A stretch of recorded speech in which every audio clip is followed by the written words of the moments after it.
Today, PopCap's surveys are almost as compelling as their games. This is CheckPoint.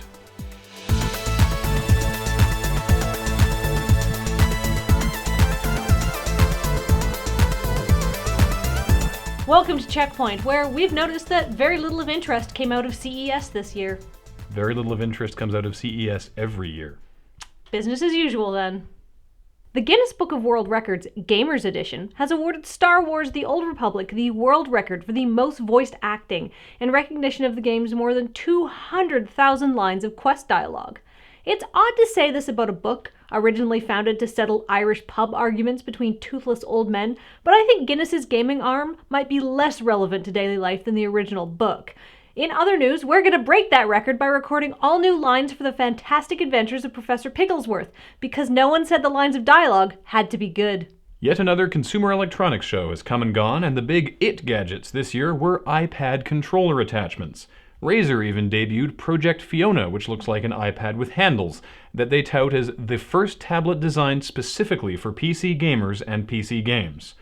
This is completely wrong-headed. It's like building the first car designed especially for farmers with a thresher attachment on the front. If I want to harvest wheat, I'll use a combine harvester. If I want to play PC games, I'll use a PC.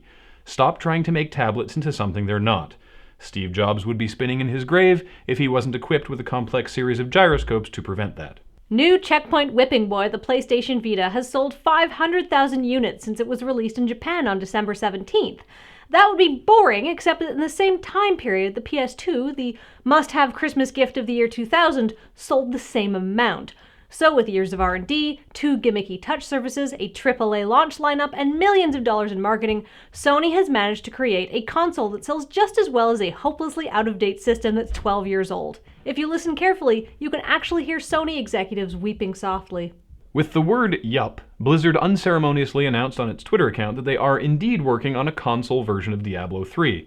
We are curious to see what changes are made for the console version and how the new Diablo real money auction house will be integrated, but we're especially curious to see how they can possibly recreate the Diablo experience without a constant soundtrack of mouse clicks as the white background noise to your demon slaying. Yeah.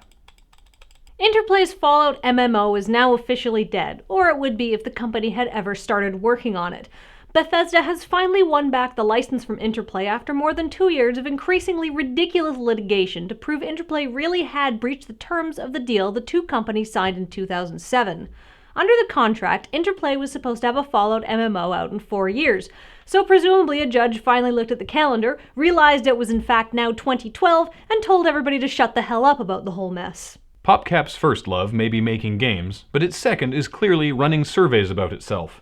In its latest, the company gathered information on players who cheat in social games. Paul has the numbers. Paul? Thanks, Graham. I suppose the thesis of PopCap's whole survey is that cheaters cheat. Of the over 1,200 surveyed, 8% admitted to cheating in social games. Of those confirmed cheaters, a startling 53% admitted to cheating in other areas, like on tests at school. 51% stole things from hotel rooms, and even 49% of the cheaters admitted to infidelity. Half of the social game cheats have used handicapped parking spaces they are not eligible for, and 47% said they steal packets of sugar and jam from restaurants, meaning more people admitted to having an affair than stealing jam. 43% take magazines from waiting rooms. Why? Have you been to a waiting room? Not only are those magazines at least 6 months out of date, but they've been touched by everyone in town with post-nasal drip. All the cheaters skewed much younger than non-cheaters, which we figure just means that older people haven't worked out how to Google Castleville money exploit yet. But the real takeaway from all this is that people who play social games are apparently more likely to give up highly personal information to people who say they're doing a survey. Now, if you'll excuse me. Thank you, Paul. Wow, did people really steal magazines from the doctor's office? I'm more concerned with all the jam. What are they doing with that much jam? Maybe they're rubbing it on the magazines and then carefully sneaking them back in so they're stickier the next time you pick them up. Ugh.